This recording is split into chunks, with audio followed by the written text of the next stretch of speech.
We have Chad in Austin, Texas. Mon petit fantome. Yes. Is that properly pronounced? That's correct. Yep. My little ghost.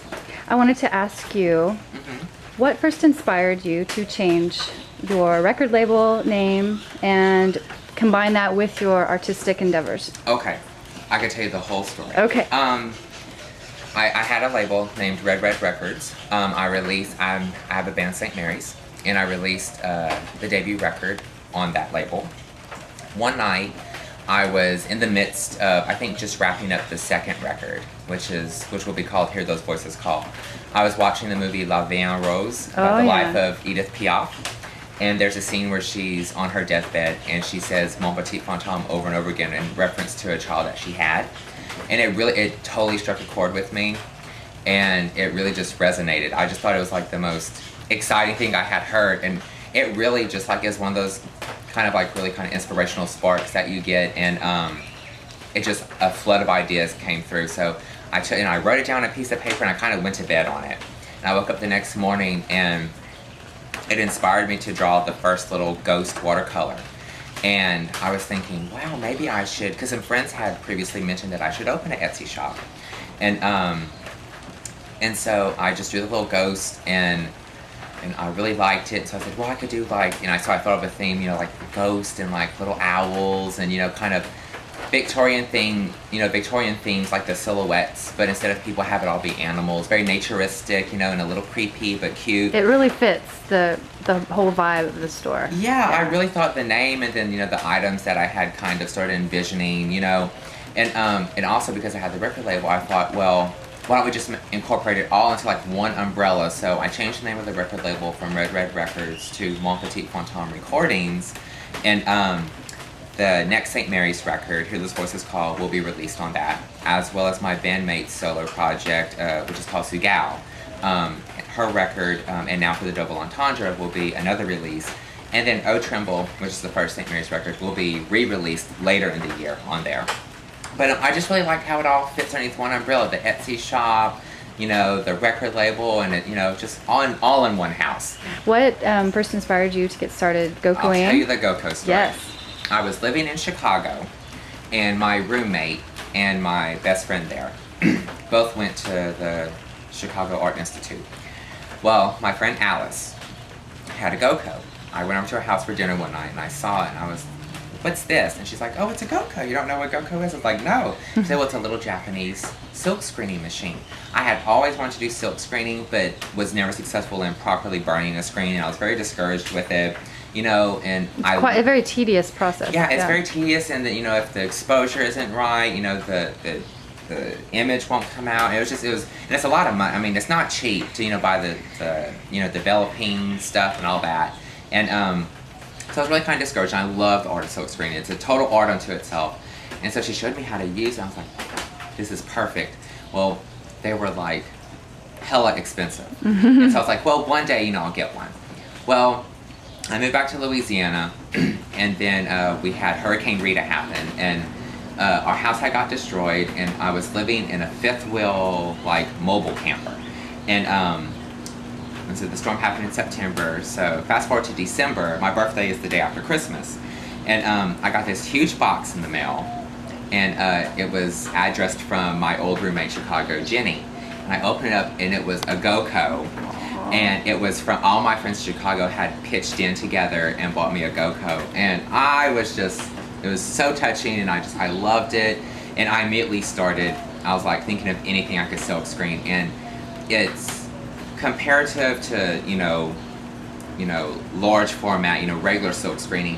It's so much more inexpensive to do it on a GoCo. And you can, like you said, you can GoCo fabric, paper, anything, And so the possibilities, are pretty much, endless. And I love the format of the GoCo. It's perfect for smaller size prints. I like anything kind of small, and they're precious.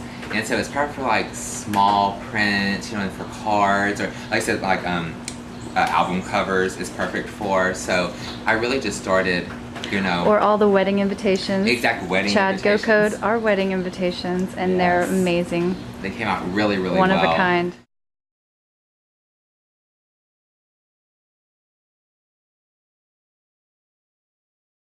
In the shop now, I have one. It's a triptych called Tears, Tears, Tears, and it's Go Code. And what I do with my Go Code things, I know for Etsy in particular, I do limited editions of 20, and once those sell out, then I introduce something else. You know, that's Go Code. I don't have too many things that are Go Code, just to keep it more kind of special. And so, you know, once a limited edition runs out, then I'll do a new run. But right now in the shop, I have pillows with owls on it, and I have one other one that's of a little Victorian girl crying. And I have the plush little ghost, the little ghost that started it all. Yeah. And that little plush ghost is called, let's see, le fantome chantant, which means the singing ghost. And I have some prints, a series of, it's 4 different barn owls that are crying. It's the Melancholic Owl series. And I love that series. Yeah, and those are pretty popular. And I'm trying to think what else. And I introduced 2 new prints. And then I have the animal silhouettes. And right now in the shop, I think I have an owl, a bear, a stag, a sparrow, and a squirrel. That's what I have right now.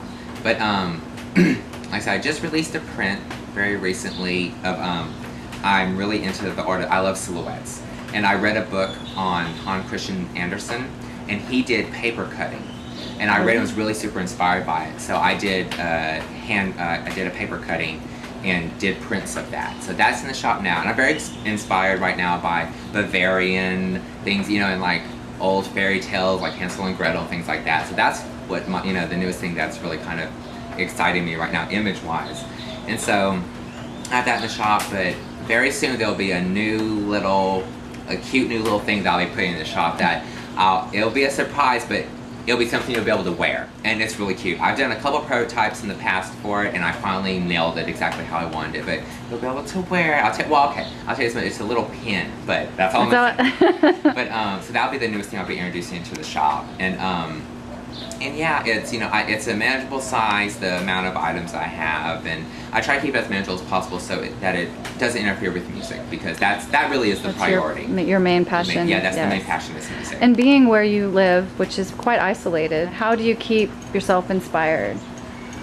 Well, I think what really inspires me is just the act of creating itself. That's where I get my biggest joy, because whenever it's done, like especially when I'm done with a record, I'm kind of already thinking about the next one, and not really to just keep putting product out, but the actual act of like recording or creating something for the shop. That is my biggest joy. It's just the act of creating and doing something. And I am very lucky in that I am pretty, you know, the well hasn't seemingly run dry yet, but I'm a manager of a library, so I have a lot of time to kind of, you know, read books, you know, and look through, you know, different images and things like that. Do you ever see yourself moving to a larger city? Do you think that being in an isolated environment is part of the inspiration? You're not distracted by quite big city? Honestly so, because for example, whenever I lived in Chicago, I found that's probably like my driest creative spell. I tend to get overstimulated a lot, and if there's a lot going on, then all the creative kind of stuff I do kind of gets put on the back burner. And so I really enjoy living in the country and have to be very isolated, because I'm inspired by nature a great deal. So, you know, I really get my juices going there, and then, you know, going to visit friends in big cities. So I feel like I kind of have like the best of both worlds, you know. And but I'm one of those people where I never discount anything. You know, I mean, if I look back at my life now, the things that I've done and that have happened, I never would have thought, I never planned for. And yeah, it's quite possible that I but right now you're in a good place. I'm pretty happy where I'm at. You know, I have like quiet country, and I can, you know, record. I don't have to worry about neighbors because these loud as I want to, and then work on Etsy. You know, really have no distractions. You know, unless I, you know, full on push myself into a distraction. You know, and go out and do things. And then, you know, whenever I get, you know, and my work is very easy to take time off, so, you know, I can go visit friends, you know, and get that, you know, and then also I get inspiration from going, seeing other cities, and I've always been a big believer of really trying not to, you know, I don't know, it's kind of like overstaying someplace to keep it very kind of fresh and exciting, so that when I go, you know, I can get inspiration from that as well.